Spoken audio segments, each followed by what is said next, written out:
Hello बच्चों, कैसे हैं आप लोग। एक्सपेरिमेंटल स्किल्स की इस कड़ी में आज हम लेके आए हैं एक बहुत ही अच्छा एक्सपेरिमेंट जिसको कि हम देखने वाले हैं। चलिए देखिए, फोकल लेंथ हम लोग फाइंड आउट करने वाले हैं किसकी, कॉन्वेक्स मिरर, कॉनकेव मिरर और कॉन्वेक्स लेंस की यूजिंग पैरेलैक्स मेथड। तो पैरेलैक्स मेथड को यूज में लेके हम इनकी फोकल लेंथ को फाइंड आउट करने वाले हैं। चलिए स्टार्ट करते हैं।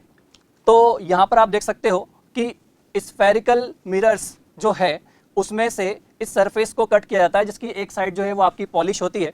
अब यहाँ पर जो है ये है आपके प्रिंसिपल एक्सिस, ठीक है। इस प्रिंसिपल एक्सिस के अंदर ये है आपके सेंटर ऑफ कर्वेचर और ये है आपके वर्टेक्स। सेंटर ऑफ कर्वेचर और वर्टेक्स के बीच की जो डिस्टेंस है ये है आपकी रेडियस ऑफ कर्वेचर, जैसा कि आप लोग जानते हैं। इसी तरीके से अगर हम बात करें तो जो स्फेरिकल सरफेस है वो आपकी दो तरीके की है। एक तो यहाँ से आपका बनेगा कॉनकेव मिरर और एक बनेगा आपका कॉन्वेक्स मिरर, ठीक है।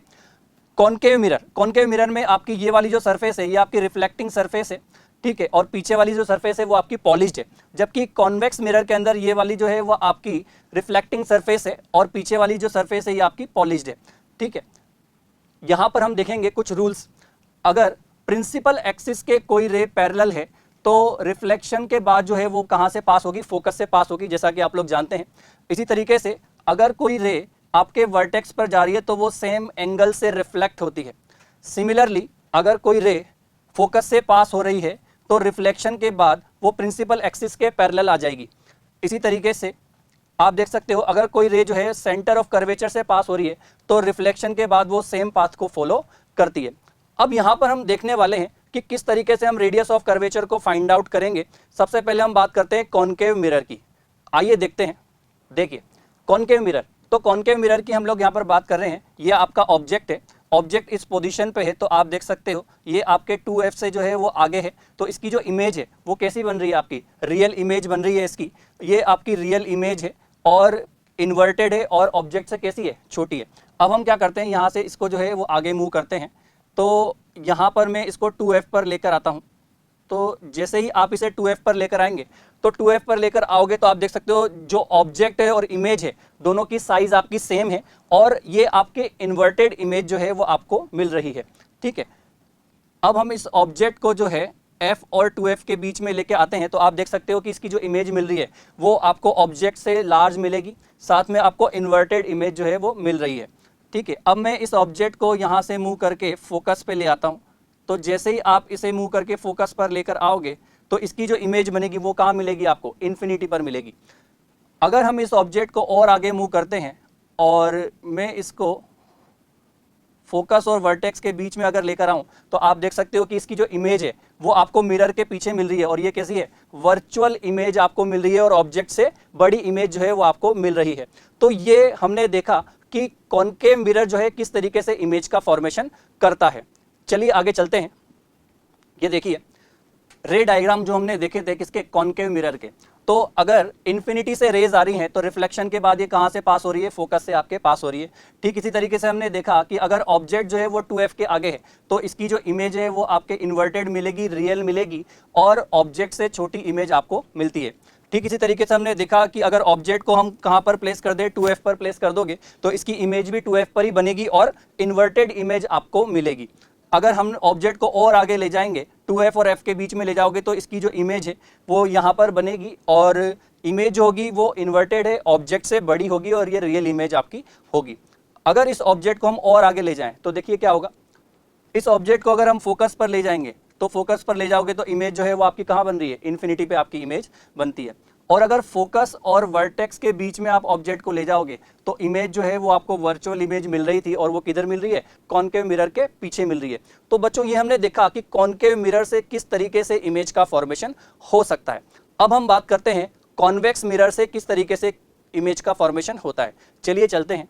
देखिए कॉन्वेक्स मिरर, तो कॉन्वेक्स मिरर में ये आपके ऑब्जेक्ट है तो ऑब्जेक्ट की जो इमेज है वो आप देख सकते हो मिरर के पीछे बन रही है और वर्चुअल इमेज मिल रही है। इमेज जो है वो आपकी कैसी है, सीधी इमेज आपको मिल रही है और ये इमेज जो है वो ऑब्जेक्ट से कैसी है, छोटी है। अब हम यहाँ से अगर इसको मूव कराएं तो यहाँ से आप इस ऑब्जेक्ट को मूव कराते हो तो जैसे जैसे आप ऑब्जेक्ट को मिरर के पास लेके जाओगे आप देख सकते हो कि इमेज की साइज जो है वो बढ़ती चली जा रही है, लेकिन इमेज जो है वो कैसी है, आपकी वर्चुअल इमेज बन रही है, क्योंकि ये क्या है, रियल ऑब्जेक्ट है। तो कॉन्वेक्स मिरर जो है वो रियल ऑब्जेक्ट की कैसी इमेज बनाएगा, वर्चुअल इमेज को बनाएगा। ठीक है, तो देखते हैं हमने, अगर यहाँ पर हम फाइंड आउट कर रहे थे कि फोकल लेंथ जो है वो किस तरीके से फाइंड आउट की जा सकती है, तो सेंटर ऑफ कर्वेचर से वर्टेक्स की जो डिस्टेंस है ये है आपके रेडियस ऑफ कर्वेचर। तो अगर रेडियस ऑफ कर्वेचर को आप हाफ कर दोगे तो आपको क्या मिल जाएगी, फोकल लेंथ मिल जाएगी। तो अगर रेडियस ऑफ कर्वेचर को हाफ कर दिया जाए तो वहां से हम फोकल लेंथ को बहुत ही इजीली फाइंड आउट कर सकते हैं। तो हम बात कर रहे थे कॉन्वेक्स मिरर की। तो कॉन्वेक्स मिरर में हमने देखा कि ऑब्जेक्ट जो है, उस ऑब्जेक्ट की जो इमेज है वो कैसी बनती है, हमेशा वर्चुअल इमेज बनेगी। और ये जो इमेज है वो ऑब्जेक्ट से हमेशा छोटी होगी, इमेज हमेशा सीधी होगी। ठीक है, और मिरर के पीछे बनेगी। तो कॉन्वेक्स मिरर जो है बेसिकली क्या काम करता है, ये आपके रियल ऑब्जेक्ट की वर्चुअल इमेज बनाता है। ठीक है, चलिए अब हम आगे चलते हैं। अब हम बात कर रहे हैं किसकी, कॉन्वेक्स लेंस की। तो कॉन्वेक्स लेंस में अगर हम बात करें, ये f है तो ये अप्रोक्सीमेटली आपका 2f होगा। तो 2f पर अगर ऑब्जेक्ट है तो आप जो है वो देख सकते हो कि इसकी जो इमेज मिल रही है वो आपको रियल इमेज मिल रही है, और ये इन्वर्टेड होगी, और जो ऑब्जेक्ट की साइज है उतनी ही आपको इमेज की साइज यहाँ पर मिलती है।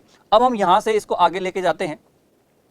तो जैसे ही आप इसे आगे लेके जाएंगे तो आप देख सकते हो इमेज की जो साइज है वो आपकी बढ़ गई।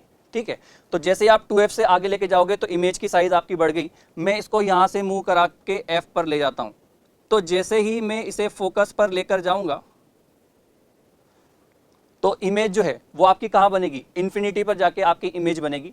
अब मैं इसे यहाँ से मूव करा के वर्टेक्स के और फोकस के बीच में ऑब्जेक्ट को अगर लेके जाऊँ तो यहाँ पर आप देख सकते हो वर्टेक्स और फोकस के बीच में अगर हम इस ऑब्जेक्ट को लेकर जाएं तो इसकी जो इमेज है वो अब आपको वर्चुअल इमेज मिल रही है। और कहाँ मिल रही है, ये फोकस पर मिल रही है। आप देख सकते हो कि इमेज जो है वो अब सीधी आपको मिल रही है और ऑब्जेक्ट से बड़ी मिल रही है। तो यहाँ पर इसने क्या बनाई, इसकी वर्चुअल इमेज, जब हम इसको फोकस और वर्टेक्स के बीच में कहीं ले जाएंगे तो आपने देखा कि किस तरीके से जो है हम इस कॉन्वेक्स लेंस से इमेज फॉर्मेशन कर सकते हैं। चलिए आगे चलते हैं। देखिए, तो कॉन्वेक्स लेंस से इमेज का फॉर्मेशन, हमने इसको 2f पर ऑब्जेक्ट को अगर रख रहे हैं तो इसकी जो इमेज है वो भी आपको 2f पर ही मिल रही है, और जो ऑब्जेक्ट की साइज थी वही आपको क्या मिल रही है बच्चों, इमेज की साइज मिल रही है, इन्वर्टेड इमेज आपको मिल रही है। जब आप इसको फोकस पे ले गए ऑब्जेक्ट को तो इमेज जो है वो आपकी कहाँ बन रही है, इन्फिनिटी पे जो है वो आपकी इमेज बन रही थी।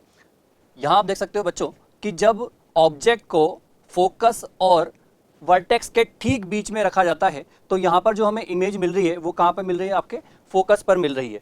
ठीक है, चलिए आगे चलते हैं। और अब हम बात करने वाले हैं किसकी, कॉनकेव मिरर के जो सेटअप है किस पर, ऑप्टिकल बेंच पर। तो यहाँ पर आप देख सकते हो कि ये कॉनकेव मिरर जो है वो लगा हुआ है, ये हमारी ऑब्जेक्ट पिन है। इस ऑब्जेक्ट की जो इमेज है बच्चों वो यहाँ पर आपको मिलेगी। इसके लिए जो है हमने ये इमेज पिन को यूज़ में लिया है। इस इमेज पिन को सेटअप करके हम इस इमेज पिन को एडजस्ट करके हम क्या करते हैं, इस इमेज को जो है हम यहाँ पर देखते हैं और इस पैरेलैक्स एरर को जो है हम रिमूव करके देखते हैं। तो इमेज जो है इमेज पिन के ठीक ऊपर हमें दिखाई देती है। ठीक है, तो जैसे जैसे हम u को कम करते जाएंगे वैसे वैसे v जो है वो आपका बढ़ता जाएगा। ये देखिए यहाँ पर आपके ऑब्जेक्ट की पिन है। ठीक है, और इसकी इमेज जो है वो हमें यहाँ मिल रही है। ठीक है, तो इन्वर्टेड इमेज है और इस इमेज को जो है हम इमेज नीडल की हेल्प से एडजस्ट करके देख रहे हैं। तो यहाँ पर ये जो इमेज है वो ठीक इस इमेज पिन के ऊपर आपको दिखाई देगी, और यहाँ से जो है हमने क्या किया कि पैरेलैक्स एरर को रिमूव कर दिया जिससे कि ये ठीक इसके ऊपर हमें दिखाई दे रही है। ये देखिए हम यहाँ से u को कम करते जा रहे हैं, तो जैसे जैसे आप u को कम करोगे तो v जो है वो आपका बढ़ता चला जाएगा। तो ये आपका नेगेटिव में बढ़ता चला जा रहा है। मिरर फॉर्मूले से हम जानते हैं कि 1/f is equals to 1/v plus 1/u होता है। तो 1/v इज इक्वल्स टू क्या हो जाएगा, -k 1/u प्लस 1/f। अब equation of straight line y is equals to mx plus c। ठीक है, तो यहाँ से आप देख सकते हो कि स्लोप जो है वो क्या है आपका नेगेटिव। फोकल लेंथ हमारी नेगेटिव होती है, तो अगर देखा जाए तो इंटरसेप्ट भी आपका क्या हो जाएगा, नेगेटिव। तो यहाँ पर आप देख सकते हो कि ये इसको नेगेटिव में कट करी, यानी कि इंटरसेप्ट जो है वो इसका नेगेटिव है। और अगर मैं इसको आगे बढ़ाऊँ तो स्लोप जो है वो भी इसका क्या है, नेगेटिव है, क्योंकि थीटा की वैल्यू क्या आ रही है, 90 से ज़्यादा आ रही है। तो 1/v और 1/u के बीच में अगर हमने ग्राफ बनाएंगे तो कुछ इस तरीके से बच्चों हमें ग्राफ मिलेगा। चलिए आगे चलते हैं और अब हम बात करते हैं किसके लिए, कॉन्वेक्स लेंस के लिए सेटअप की, किस पर, ऑप्टिकल बेंच पर। तो यहाँ पर आप देख सकते हो ये आपकी ऑप्टिकल बेंच है, यहाँ पर ये आपके लेंस रखा हुआ है और ये है आपकी ऑब्जेक्ट की पिन। इस ऑब्जेक्ट की जो इमेज है वो हमें यहाँ पर मिलेगी, जिसको कि हम इस इमेज पिन की हेल्प से देख सकते हैं। इस इमेज पिन से हम क्या करेंगे कि जो पैरेलैक्स एरर है उस पैरेलैक्स एरर को हम दूर करेंगे और इसकी इमेज जो है वो हमें यहाँ पर मिलेगी। तो जैसे जैसे हम इस ऑब्जेक्ट को लेंस के पास लेकर आएंगे तो v जो है वो आपका बढ़ता चला जाएगा, जैसा कि हमने आगे देखा था। तो यहाँ पर आप देख सकते हो कि जैसे जैसे आप u को कम करोगे तो v जो है वो आपका बढ़ता चला जाएगा। तो ये जो है यहाँ पर है -2f और ये है आपके 2f। यहाँ से मैं एक लाइन ड्रॉ करता हूँ, ये है आपके -f और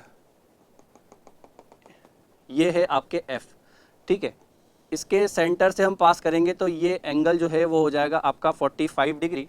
तो ये जो ग्राफ आपको दिखाई दे रहा है, ये ग्राफ है कि जब हम ऑब्जेक्ट को f से भी क्लोज ले आएंगे तो उसकी जो इमेज है वो कहाँ बनेगी, आपके नेगेटिव में बनेगी, ठीक है। तो इसलिए ये उसके बाद का ग्राफ जो है वो हमें यहाँ पर मिलता है। इसी तरीके से लेंस फॉर्मूले से हम जानते हैं कि 1/f is equals to 1/v minus 1/u। So 1/v is equals to 1/u plus 1/f। तो स्ट्रेट लाइन की इक्वेशन से y is equals to mx plus c। तो हम देख सकते हैं इंटरसेप्ट जो है वो भी आपका पॉजिटिव है और स्लोप जो है वो भी आपका पॉजिटिव है, ठीक है। तो स्लोप और इंटरसेप्ट दोनों पॉजिटिव है। तो आप देख सकते हो यहाँ पर थीटा की वैल्यू लेस देन 90 डिग्री है और इंटरसेप्ट जो है वो भी आपका क्या है, पॉजिटिव है। तो 1/v और 1/u पे हमें इस अकॉर्डिंग ग्राफ मिलेगा। तो यहाँ पर बच्चों आप देख सकते हो कि कॉन्केव मिरर और कॉन्वेक्स लेंस के लिए हम लोगों ने यहाँ पर ग्राफ देख लिए और इनका ऑप्टिकल बेंच पे सेटअप किस तरीके से होता है वो हमने देखा। आइए अब हम बात करते हैं क्वेश्चंस की कि इसके ऊपर किस तरीके से क्वेश्चंस बनते हैं। चलिए देखते हैं। If radius of curvature of a concave mirror is 30 centimetre, so find the focal length of concave mirror. तो रेडियस ऑफ कर्वेचर जो है वो आपको दे रखी है 30 सेंटीमीटर, ठीक है। हमें फोकल लेंथ निकालनी है। तो फोकल लेंथ होती है बेटा आपके r/2, तो 30/2 दैट मीन्स 15 सेंटीमीटर। तो 15 सेंटीमीटर जो है वो आपकी फोकल लेंथ हो जाएगी। तो बहुत ही सिंपल सा क्वेश्चन था कि अगर आपको रेडियस ऑफ कर्वेचर दे रखी है तो किस तरीके से हम फोकल लेंथ फाइंड आउट कर सकते हैं। चलिए नेक्स्ट क्वेश्चन पे चलते हैं। If object is placed at 20 centimetre in front of a concave mirror, if magnification is 3 and image is real, so find the focal length of concave mirror. तो हमें बताना है कि इस कॉन्केव मिरर की फोकल लेंथ क्या होगी। तो ये आपका कॉन्केव मिरर है, ये वाली साइड पॉलिश्ड है, ठीक है। तो यहाँ पर कहीं आपके ऑब्जेक्ट होगा और इसकी जो इमेज है वो यहाँ कहीं बन रही होगी, ठीक। तो मैग्निफिकेशन जो है ये होता है बेटा आपके -v/u और ये आपको दे रखा है 3, ठीक है। तो यहाँ से v की जो वैल्यू है वो कितनी आ जाएगी, 3u। अब हम यहाँ पर मिरर फॉर्मूला यूज में लेते हैं, 1/v plus 1/u is equal to 1/f। तो v की वैल्यू है आपकी 3u, नेगेटिव साइन लगाएंगे तो 3u आपने एलसीएम ले लिया तो ये हो गया,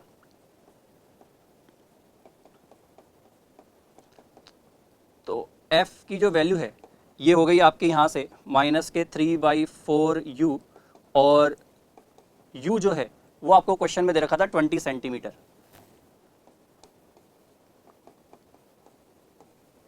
तो फोकल लेंथ जो है वो आपकी कितनी आ जाएगी बच्चों, 15 सेंटीमीटर आ जाएगी। तो फोकल लेंथ जो है वो इस कॉन्केव मिरर के लिए कितनी होगी, 15 सेंटीमीटर होगी। चलिए अब हम नेक्स्ट क्वेश्चन पे चलते हैं। ये देखिए next question, calculate the focal length of a convex lens which produces a virtual image at a distance of 50 centimetre of an object placed at 20 centimetre in front of it. तो आपके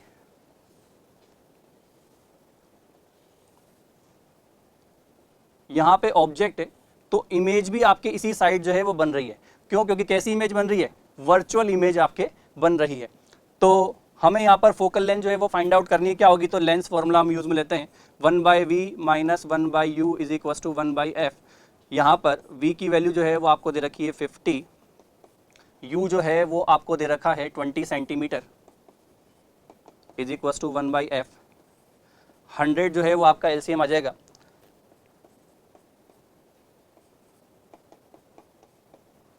सो f is equal to हो जाएगा 100/3 is equal to 33.33 centimetre. तो ये जो convex lens है इसकी focal length आ जाएगी 33.33 सेंटीमीटर। तो बच्चों आप लोगों को अच्छे से समझ में आ गया। तो ये था हमारा आज का एक्सपेरिमेंट कि किस तरीके से हम फोकल लेंथ फाइंड आउट कर सकते हैं कॉनकेव मिरर, कॉन्वेक्स मिरर और कॉन्वेक्स लेंस की using parallax method. I hope आपको ये जो एक्सपेरिमेंट है वो अच्छे से समझ में आ गया होगा। किस तरीके से इसके क्वेश्चंस की जाते हैं ये भी आपको अच्छे से समझ में आ गए होंगे। मिलते हैं अगले एक्सपेरिमेंट के साथ। Okay, thank you.